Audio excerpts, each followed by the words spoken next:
The ICU in Boston, Massachusetts was eerily silent, save for the steady beeping of my heart monitor and the soft whoosh of the ventilator keeping me alive. The light from the afternoon sun barely filtered through the blinds, casting long, thin shadows across the sterile room. It was October 22nd, and I lay there in that cold, white bed, fully aware of my surroundings but unable to move. My body felt numb, weighed down by the medication coursing through my veins, but my mind was sharper than I wanted it to be. It couldn't escape the sounds of their voices. My son and daughter-in-law's voices. I was conscious, but barely. My chest ached with the after effects of a heart attack, but it wasn't the physical pain that gnawed at me. It was the words, "Just let the old man go." Before we continue, please subscribe to the channel and tell us where you're listening from. Lucas, my own son. Those words had pierced through me deeper than any medical procedure or painkiller could reach. I could feel the weight of his dismissal, the finality in his tone. It was as if, in his mind, I had outlived my purpose, that my existence had become more of a burden than a blessing. I had spent my life building a legacy, a future for him, for this family. And yet there he was, casually deciding that I was no longer needed. I wanted to open my eyes, to speak, to scream at him for what he had just said. But I couldn't. My body was still weak from the heart attack, my mind fogged by the after effects of the drugs. But I heard it all. I was a prisoner in my own body, forced to listen to the conversation just outside my room, knowing that they thought I couldn't hear. The footsteps moved closer, and Lucas's voice, too loud and too casual, drifted through the thin curtain. "Oh, that's a shame," he said, almost as if he were talking about someone else. The words struck me like a physical blow. I tried to stir, tried to call out, but my body refused to cooperate. How could he say that about me? I had given everything to him. Everything. "He sets an old man, Dr. Evans," Lucas continued, sounding like he was reading from a script. "He sets had a good run. Honestly, it sets probably better this way. Less suffering, less hassle." The weight of those words crashed down on me, suffocating me. How had we gotten here? How had my son become this person, so disconnected from the love, the sacrifice, the work I had poured into this family, into him? I had spent my life building the winery, every vine, every barrel, every bottle, with the hope that one day Lucas would take it all and carry it forward. But now it seemed all he cared about was how quickly he could sell it off and cash in. I lay still, my eyes closed, too afraid to face the reality of what was happening. This wasn't just about my heart attack. This was about something far deeper. This was about a betrayal that went beyond family, beyond blood. This was about the way I had been reduced to an afterthought. Sarah's voice, low and urgent, interrupted Lucas's cold, callous tone. "Lucas, not here," she said, almost pleading with him. But it was too late. The damage had been done. The words had been spoken. "No, I mean it," Lucas insisted, his voice lowering, but the bite in his tone unmistakable. "I told the nurse to just let the old man go. It's sepsis time. This whole thing is just delaying the inevitable." My breath caught in my chest, a soft gasp that I knew they couldn't hear. Every part of me wanted to rise, to confront them both, to shout at them and demand answers. How could they think this way? How could they be so cold? But I couldn't. I was trapped in my own body, completely helpless. The nurse's voice cut through the tension, calm but firm. "I'm sorry, Mr. Atherton, but we don't operate that way," she said, her voice holding a hint of disapproval that made my heart ache with a strange sense of gratitude.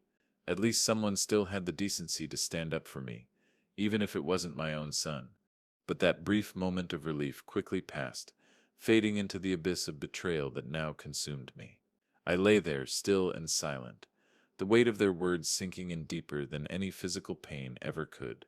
This was the same son I had spent 40 years raising, the same boy I had taught how to run the winery, how to taste wine, how to respect the land and the legacy of his ancestors.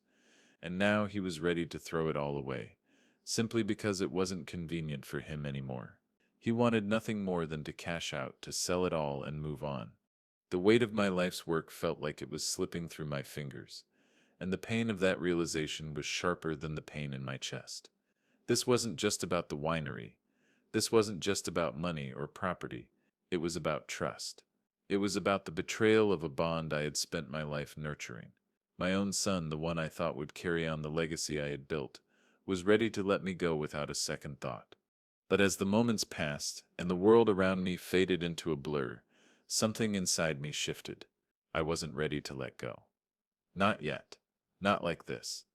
I thought about my life, about the sacrifices I had made, about the late nights, the early mornings, the sweat and blood I had poured into the land, into the winery, and I thought about the legacy I had built.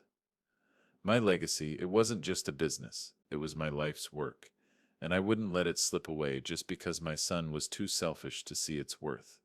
I wasn't set dead yet. I had spent decades building something. I had spent my whole life creating something that mattered, something that could live on after me, and I was damned if I was going to let my own flesh and blood destroy it all. I wasn't going to die like this. I wasn't going to let my legacy die with me. 3 days after my heart attack, on October 24th, they discharged me from the hospital. The doctors told me I was stable, that I was lucky, but they didn't know what I knew, that the hardest part was just beginning. I returned home to the house that had been my sanctuary for 30 years. Once it had felt like a place of peace, a refuge I could always return to after a long day in the vineyard. But now, as I stepped through the front door, it felt more like a mausoleum. The air was heavy. The walls seemed to close in on me. The place that had once brought comfort now seemed like a cold reminder of everything I had built, and everything that was slipping through my fingers. Lucas and Sarah were already there, of course.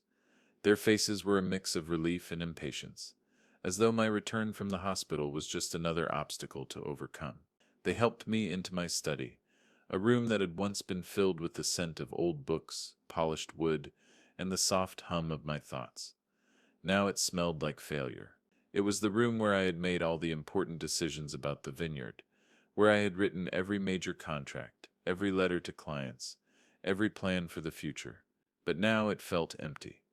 The weight of it crushed me.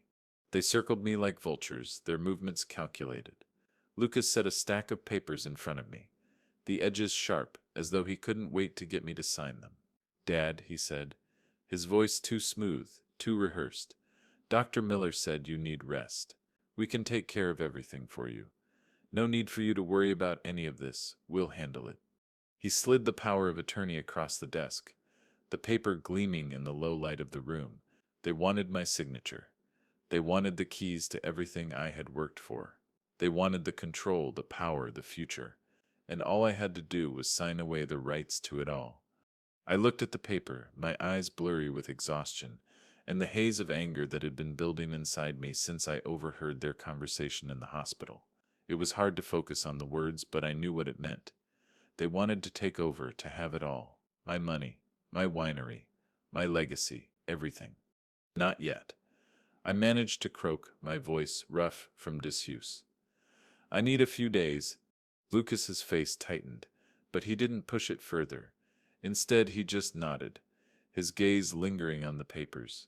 The tension in the room was thick, like the air before a storm. Sarah, standing behind him, didn't say anything, but I could feel her eyes on me. I knew what she was thinking. She didn't want to wait. She wanted it now. She wanted it all. I didn't trust them. I didn't trust their intentions. Everything they did felt like a quiet manipulation, a slow push toward taking what I had spent my life building. It wasn't just about the winery, though. It was about trust, about family, about the years I had spent teaching Lucas everything I knew about the land, about wine, about how to respect the history of our family. I thought he understood, but I was wrong. He didn't care about any of that. He didn't care about the legacy I had worked so hard to build. He only cared about how quickly he could sell it all off and walk away with a big check. Later that day, I found Sarah in the cellar. She wasn't there admiring the rows of oak barrels like she used to when we first opened the winery. No, she was counting them. Her fingers traced the labels of my prized collection, the vintages that I had carefully set aside for Lucas when he had his first child, for the future I had imagined. "Just admiring the collection, James," she said too quickly, as though I hadn't noticed. Her words were rehearsed, a little too smooth. I didn't say anything, but I watched her. A silent observer. The greed in her eyes was transparent. It was a look I'd seen before, but never from her. I didn't trust her either. It was all becoming so clear. That same day, I found something else. A crumpled bill on the kitchen counter. A receipt for a stainless steel fermentation tank from the Vineyard Supply Company. A purchase for $2,800. I'd already paid for that tank months ago, but Lucas had used my company card to pay for it again, charging the amount to my personal account. It was a small detail, an insignificant amount, but it confirmed everything. They weren't just interested in the business. They were looking for ways to steal it from me before I had even had a chance to heal. The hollow feeling inside me grew with every passing hour. I lay awake at night, staring at the ceiling, unable to escape the thoughts that churned in my mind. I thought about that phone call, the one that shattered everything. My son, my flesh and blood, the man I had raised to take over everything I had built. And now I realized I had been wrong to trust him. He didn't want to carry the legacy. He wanted to cash in. I was still weak, still recovering, but the fire inside me was beginning to ignite. It wasn't just about the money. It wasn't just about the winery. It was about protecting everything I had spent my life building.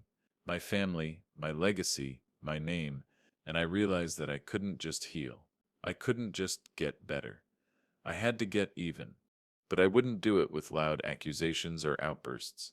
No, my revenge had to be slow, methodical, and precise. It had to be like aging a fine wine, quietly, patiently, until the moment it was ready to be revealed. I wasn't a ghost in my own house anymore. I was a predator. And I had nothing left to lose. The day after my conversation with Lucas and Sarah, on October 26th, I made the call to Marcus Thorne. I didn't use my regular phone, of course. That would be too risky. I pulled an old cell phone from a drawer, one that I hadn't used in years, and dialed his number. James, Marcus answered. His voice calm and reassuring as always. He knew me well enough to recognize the tension in my tone. What's going on? I need to see you, I said, my voice steady despite the storm brewing in my chest. But not at your office. You need to come to me.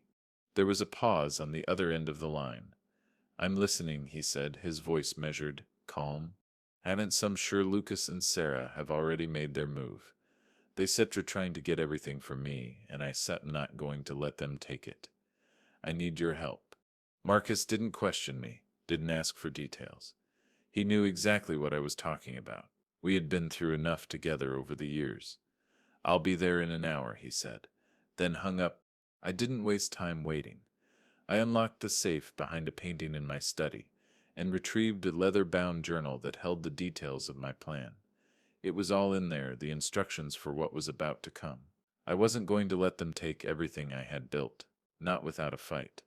When Marcus arrived, I wasted no time. We sat in my study, the same room where so many decisions about the winery had been made, and I laid everything out. I told him every word Lucas had said in the hospital, the betrayal, the callousness of it all. Marcus listened, his expression unreadable as I spoke, but I could tell he understood. This wasn't just about money anymore. It was about dignity. It was about legacy, and I wasn't going to let my son take that from me. I need a new will, I said. My voice steady. I want to leave Lucas and Sarah nothing. Not a penny. Not a piece of land. They don't deserve it. Marcus didn't hesitate. He nodded, understanding the gravity of what I was asking. It's still draft the new will, but we need to be careful. The old one is still in play, and Lucas has the combination to the safe deposit box. If we are not careful, he could raise red flags. I don't care about the old will, I told him, my voice firm. We'll make this one bulletproof. I'm not just changing the will, I'm going to make sure they have nothing left. The Atherton Winery Foundation. That's what it's going to be called. The new entity that will hold everything, the land, the winery, the fortune, all of it. I'll be the sole director. Marcus nodded again, his pen already moving across the legal pad. I still get started on the paperwork, he said, but we may need to get a copy of the original will. If we can get it, we still have to find another way to make this stick. I didn't care how it was done. As long as it was done, Lucas and Sarah had already shown their true colors. Now it was time for me to show them that they couldn't just take everything I had worked for.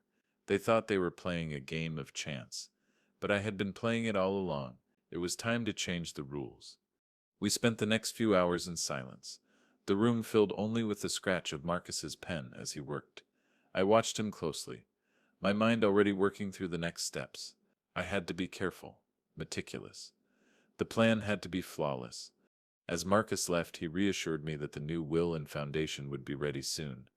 But that was just the beginning. The most important step was still to come. I needed more than just paperwork. I needed proof. I thought back to the hospital, to the nurse who had overheard Lucas's conversation. I needed her testimony. If I could get her affidavit, it would be irrefutable, and I knew exactly who to call. The days following my meeting with Marcus passed in a blur. The world outside my study seemed distant, irrelevant. I kept to my routine, but my mind was consumed with the plan I had set in motion. I knew that I couldn't allow Lucas and Sarah to take what was mine. I couldn't let them strip me of everything I had worked for. It wasn't just about the vineyard anymore. It was about making sure they understood the consequences of their actions. I had already spoken to Marcus about the legal details, but now I needed something more concrete. I needed proof. I needed the words Lucas had spoken in that hospital room to be more than just my word against his. I needed the nurse's affidavit, something that could confirm what I had heard. The conversation in the ICU had been seared into my memory, but now it had to be backed by official testimony. On November 10th, Marcus arranged a discreet meeting with Dr. Evans, the ICU nurse who had been present during that fateful conversation. We met at a small, quiet cafe on the outskirts of Boston, a place where we knew no one would find us. When I saw Dr. Evans, I was surprised at how quickly she recognized me. She had been kind to me during my stay, her voice calm and reassuring when I had been at my most vulnerable. "Mr. Atherton," she said, her expression a mixture of concern and sympathy. "Acceptable doing better," I replied, my voice steady. "But there's something I need to ask of you. Something important." She nodded, her gaze unwavering. "I understand. I didn't waste time. I told her everything. The conversation I had overheard between Lucas and Sarah, the coldness of their words, their plan to let me die. I could see the discomfort on her face as I spoke, but there was also something else, a flicker of understanding. She wasn't just a nurse. She was a person with her own morals, her own sense of right and wrong, and she knew what I had heard wasn't right. "That wasn't set right, Mr. Atherton," she said, her voice quiet but firm. "What your son said. It was deeply unethical. I can believe he would do that to you." Her words were like a balm to my wounded spirit. I hadn't realized how much I needed to hear someone else validate my experience. But she wasn't just offering me sympathy. She was offering me something much more valuable. Her testimony. "I can confirm everything you said," Dr. Evans continued. "I write an affidavit. You have my word on paper that what you heard was true." I nodded, a sense of relief washing over me. This was the first piece of the puzzle, the first tangible evidence that would allow me to move forward. Without her, it would have just been my word against theirs, but now it was something irrefutable. We went over the details and she agreed to sign the affidavit, notarized and dated. The legal weight of it was significant. With her help, I could make my case. As we parted ways, I felt a sense of quiet triumph. The first part of my revenge was in place. But this wasn't just about the affidavit. It was about everything that was to come. I went home, my mind racing. I had already begun the process of draining their control over the winery. It wasn't just about the money anymore. It was about control. It was about making sure they knew that I was still the one calling the shots. The next step in my plan was to isolate Lucas from the business completely. I had the legal documents in place, but now I needed to make sure he couldn't touch a dime. I logged into the company's financial accounts. I had already transferred the bulk of the assets to the newly created Atherton Winery Foundation. It was a move that had been years in the making, and now it was a reality. But I needed more than just the paperwork. I needed to strip Lucas of his access. With a few quick clicks, I removed his name from the company's business accounts. He was still employed, of course, but he no longer had signing authority. I wanted him to see just how little control he had over what he thought was his. He had no idea that the foundation had already been set up, that the company's future was secured, and he wouldn't know until it was too late. The tension between us was growing. Every time Lucas came by, he asked about my health, about my will, about the financial situation. His questions were so transparent, so desperate, it almost made me laugh. He thought he was still in control, that he could still manipulate me. But what he didn't realize was that I had already taken everything from him. The pace quickened as Lucas and Sarah grew more desperate. I could feel it in the air, the shift in their behavior, the forced smiles, the overly attentive gestures. They weren't fooling anyone. Their desperation was palpable, and they knew the walls were closing in. They had no idea just how much I had already taken from them, how far ahead I was, but it wouldn't be long before they figured it out. On November 20th, I told them I was taking a short trip to my bank to review my accounts. It was a simple enough lie, but one that made them nervous. Lucas, ever the opportunist, offered to accompany me. "I'll come with you, Dad," he said, his voice laced with that false concern I had come to despise. "No, son," I replied, my voice steady but firm. "I need to do this myself. Dr. Sepp's orders, you know." He hesitated for a moment, but then nodded, sensing that pushing would only make things worse. As I walked out of the house, I caught a glimpse of his car across the street, parked in the shadows. He was watching me. He thought he had me cornered. I didn't care. I had anticipated his every move. The whole purpose of this trip was to make him think he still had control, to give him the false hope that he could still manipulate the situation. But he didn't know that everything had already changed. At the bank, I presented my ID to the teller, asking to access my safe deposit box. The process was routine, nothing out of the ordinary. The teller asked for Lucas's name, and I feigned frustration when I was informed that his name, as my designated sole heir, was required for access. I smiled politely and left the bank, knowing full well that Lucas was across the street watching, thinking he had won. What he didn't know was that Marcus had already secured a court order. The next day, November 21st, a notice was delivered to Lucas, demanding that he turn over the original will for a routine review of my estate. It was a legal formality, but one that would set him into a frenzy. I knew it would rattle him, and it did. That evening, I sat in my study, pretending to work, while I listened to Lucas pacing in the hallway. I could hear his voice, low and frantic, as he made phone calls, trying to figure out what to do. "They're doing a review," he hissed into the phone. "They want the will, just hold on to it, don't give it to them." I smiled to myself, knowing that he had no idea his plans were falling apart. It was almost too easy. The next phase of my plan was in motion. I had already set up the foundation, transferred all assets to it, and removed Lucas's access to the business accounts. But I needed more. I needed to tighten the noose. On November 23rd, I finalized the transfer of ownership of the winery to the Atherton Winery Foundation. The legal documents were in place, ironclad and bulletproof. The winery, the vineyards, the land, everything was now under the control of the foundation. I was the sole director and Lucas had nothing. It was all part of the plan. But Lucas and Sarah had no idea.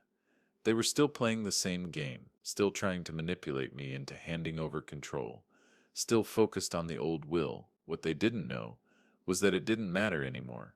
The foundation was the new beneficiary, and they were no longer a part of it. They had been replaced, outmaneuvered. The weeks leading up to the holidays were a strange, quiet war. I had announced that I would be hosting our annual Christmas dinner on December 15th, a tradition that had been part of our family for years. At first, Lucas and Sarah were caught off guard. They didn't know whether to be relieved or confused. After all, they had expected me to be weak, to crumble under the weight of my health issues and the emotional burden of everything they had tried to take from me. But I wasn't crumbling. I was standing taller than ever. I was ready for the final confrontation. "I can feeling much better," I told them, my voice calm but firm. "I thought it would be good for us all to be together, to put all of this behind us, at least for one night." The words came out smoothly, like a well-rehearsed line from a play. Lucas looked at me. his expression unreadable. He didn't buy it, not entirely. Sarah, on the other hand, tried her best to hide her discomfort. She faked a smile, but I could see the edge in her eyes. They knew something was off, and they didn't like it. They knew I wasn't going to go down quietly, but they didn't know the full extent of what I had already done. They still thought they were in control. I told them I'd be inviting Marcus, my lawyer, as a guest to thank him for his help during my recovery. The mention of Marcus made their faces tighten, though they tried to mask it with forced politeness. They didn't know it, but Marcus wasn't just there to help me with the paperwork.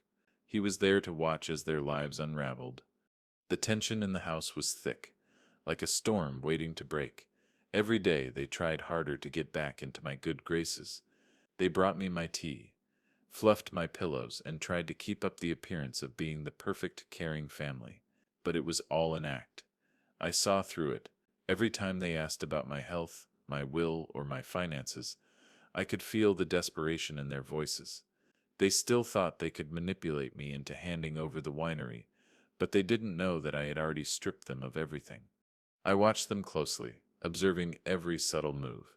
Lucas would come by pretending to care, asking about my recovery, about the foundation, about my health. Each time he mentioned the foundation, I could hear the greed in his voice, despite his attempts to mask it. He was nervous. He knew something was wrong, but he didn't know exactly what. He just knew that the walls were closing in on him.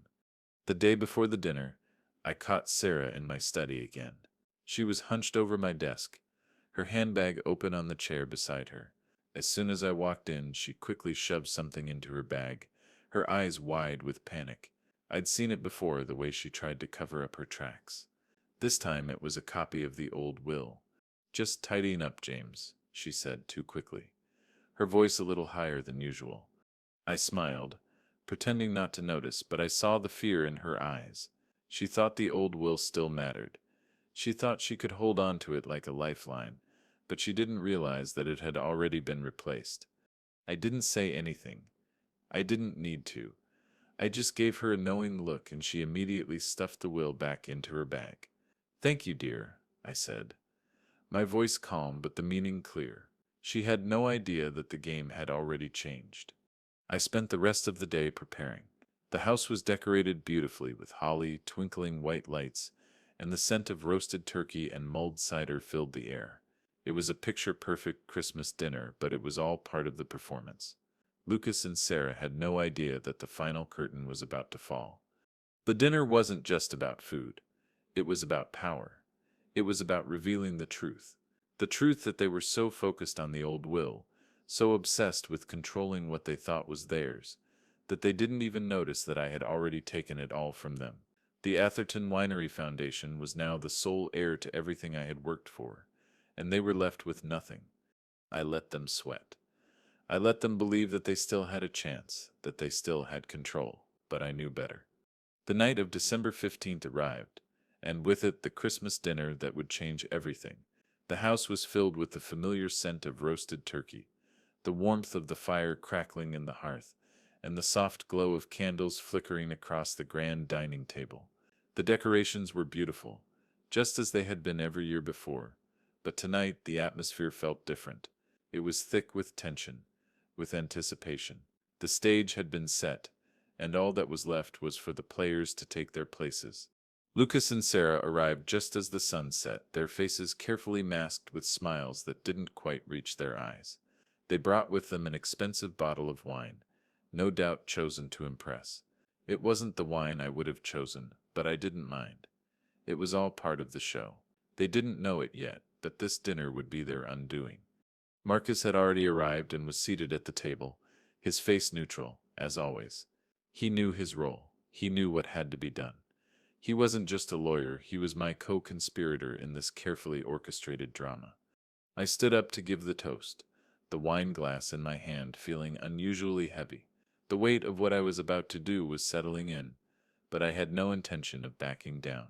The silence in the room was thick as I raised my glass, and I could feel Lucas's eyes on me, waiting for me to say the usual pleasantries. He had no idea that tonight wouldn't be like any other Christmas dinner. "Thank you all for being here tonight," I began, my voice steady, the words coming out smooth and controlled. This year has been a difficult one, but it has also taught me something. It's shown me that sometimes, in order to protect what you love, you have to make difficult decisions. I'm glad to be surrounded by family, and I'm grateful for the people who have supported me through everything. I paused, letting the words settle in, knowing full well that Lucas and Sarah were hanging on every one of them. I saw their faces tighten, the forced smiles faltering. They had no idea where this was going. But I think the most important thing I've learned this year, I continued, my eyes fixed on Lucas, is that my legacy isn't just about money or land or wine. It's about integrity. It's about the lessons that I've passed down, not just in the business of the vineyard, but in life. And sometimes those lessons can be hard to learn. I saw Lucas flinch slightly, the first crack in his carefully constructed facade. Sarah's hand tightened around her wine glass, but she didn't say a word. She knew something was coming, but she didn't know exactly what. "And you, Lucas," I said, my voice low but clear, "you failed the most important lesson of all." The room went silent. The air between us grew thick. I could feel the tension rising, the weight of the words hanging in the air like a storm cloud. Lucas' face had gone pale, the color draining from it as he tried to maintain his composure. His lips trembled slightly, but he didn't speak. I took a deep breath, letting the moment sink in. "I overheard your conversation in the ICU," I said quietly, my gaze never leaving his. "I heard everything, Sent. Just let the old man go." There it was. The words I had been waiting to say, the ones I had held in for weeks, the words that would shatter the illusion they had built. Lucas opened his mouth to speak, but no words came out. His eyes flicked to Sarah, then back to me, the shock written all over his face. He couldn't process what was happening, couldn't understand that his plan had already failed. I didn't let him speak. "You thought I couldn't set hear you, didn't set you, but I did. I heard everything. And now you settle hear me. You wanted me gone, Lucas. You wanted my life setter's work, but it's setter's not yours to take." I let the words settle, watching as their faces went from confusion to panic. I reached for the documents Marcus had brought with him. With a smooth motion, I slid them across the table. "The first," I said calmly, "is a notarized affidavit from Dr. Evans, the ICU nurse. She confirms everything I heard. The second is a recording I made of your conversation in my study, Sarah. The one where you discussed selling off the 1999 vintage. The very vintage I was saving for Lucas's firstborn." Sarah's face went white. She tried to hide it, but I saw the panic in her eyes as she glanced at Lucas, her hand trembling as it hovered over the wine glass. She knew she was caught. They both did. "But don't worry," I said, my tone cool and detached. "I have something else to show you."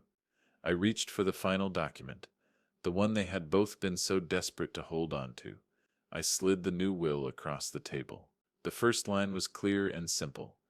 "This document hereby revokes and replaces all prior testamentary instruments."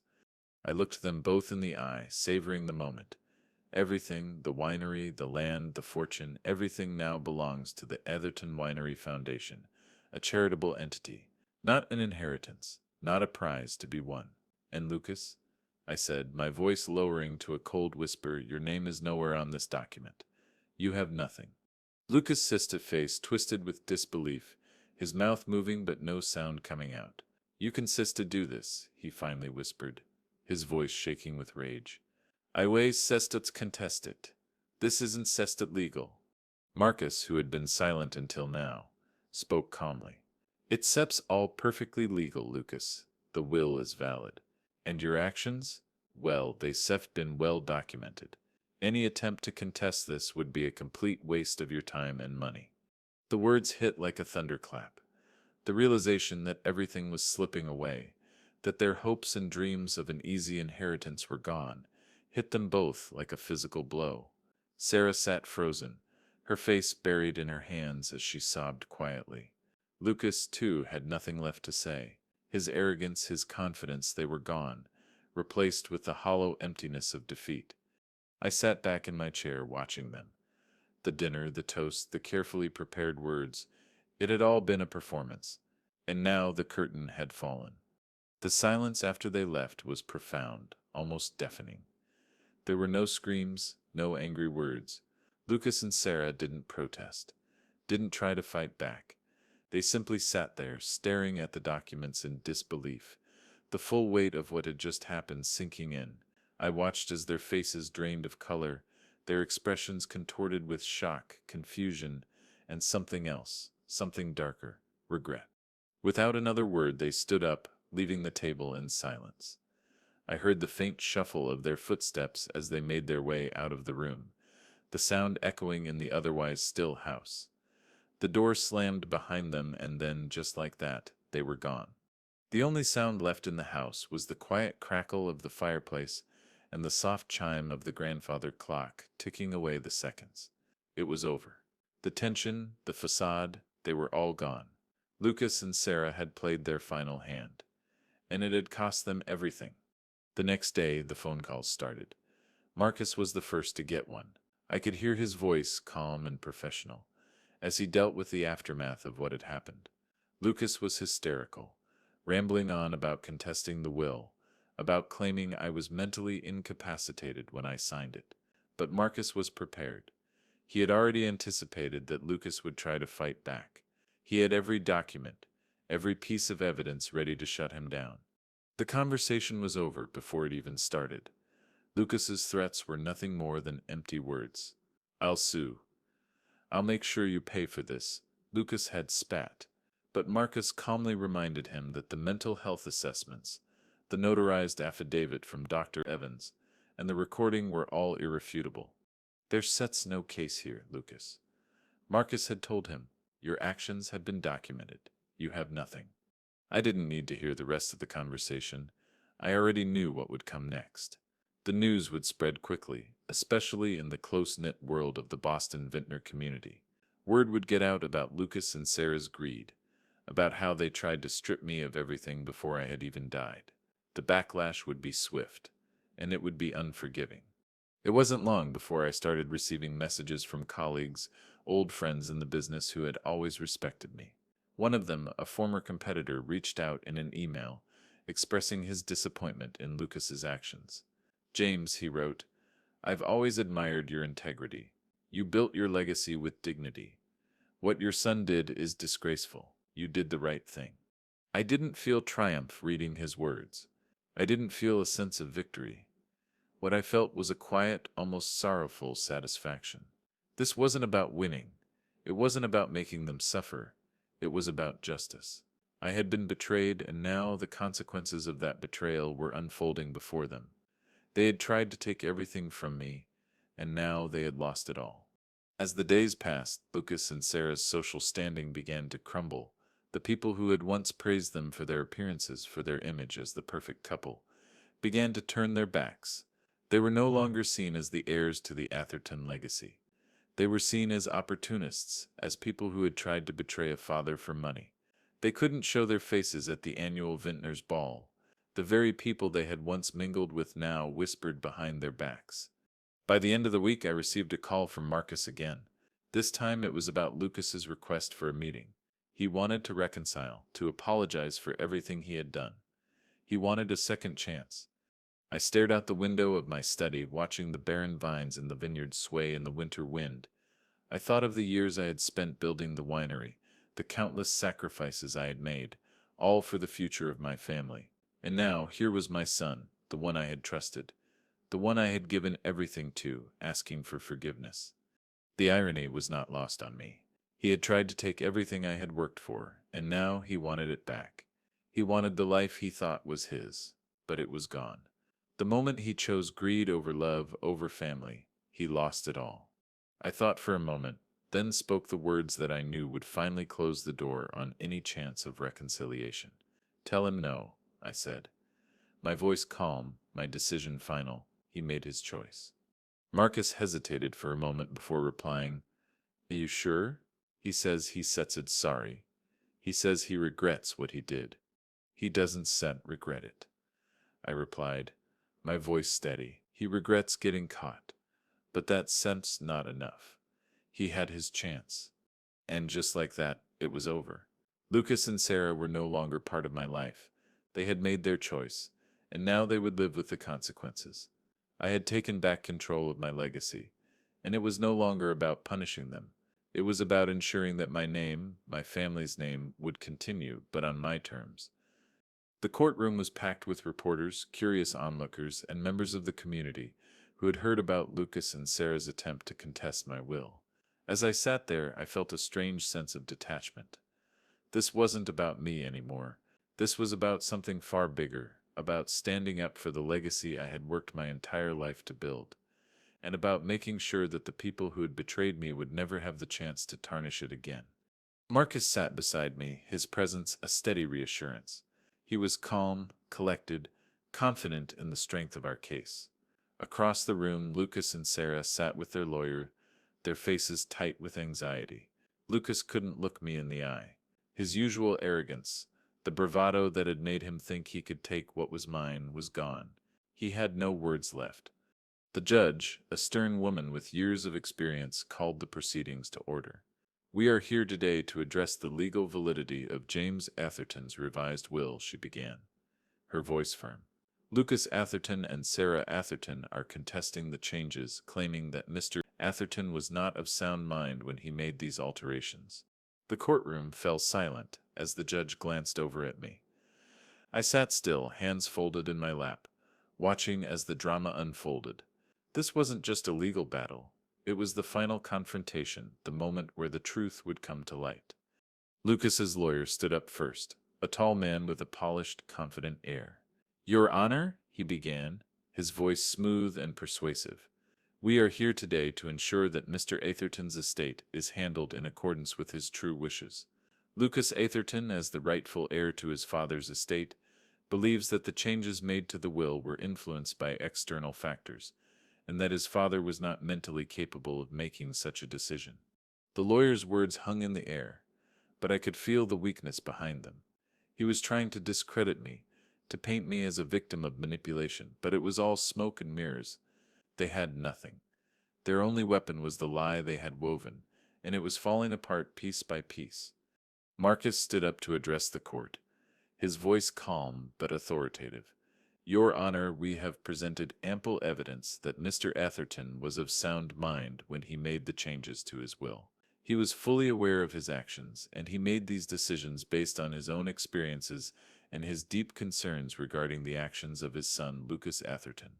Marcus paused for a moment, letting the weight of his words sink in. He then reached into his briefcase and pulled out the first piece of evidence, the affidavit from Dr. Evans, the ICU nurse who had overheard the conversation between Lucas and Sarah. "We have a sworn statement from Dr. Evans, the nurse who was present when Lucas Atherton made the now infamous statement, 'Just let the old man go.' This statement was made while Mr. Atherton was still recovering in the hospital, and it shows that Lucas Atherton's intentions were far from those of a caring son." The room was still. The silence was deafening, as Lucas' lawyer tried to regain his composure. But it was too late. The damage had been done. Marcus continued, "Additionally, we have a voice recording from Mr. Atherton's study, a recording that captures Lucas and Sarah discussing the sale of a particular vintage of wine, a vintage Mr. Atherton had intended to save for his son's firstborn. This conversation further demonstrates the greed and lack of respect they had for Mr. Atherton's wishes." The atmosphere in the courtroom shifted.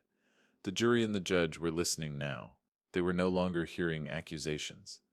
They were hearing the truth of what Lucas and Sarah had done, and what they had tried to take from me. Lucas's face was pale. His eyes darted around the room, but he couldn't meet mine. He knew he had lost.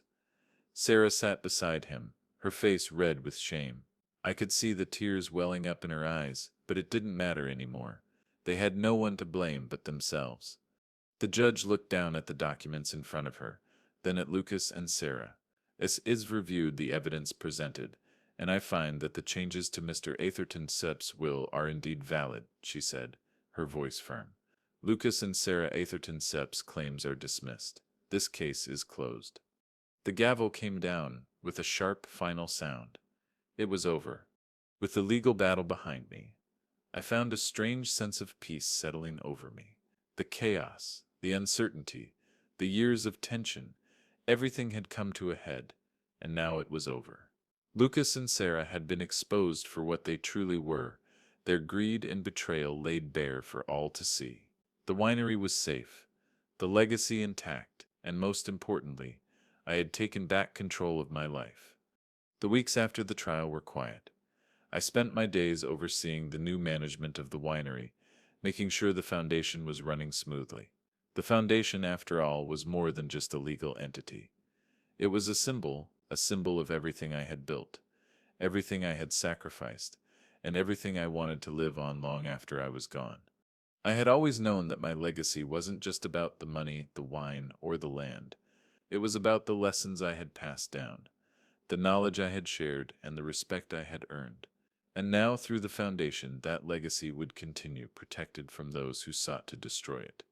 One of the first things I did after the trial was hire a young, passionate vintner named Thomas to run the daily operations.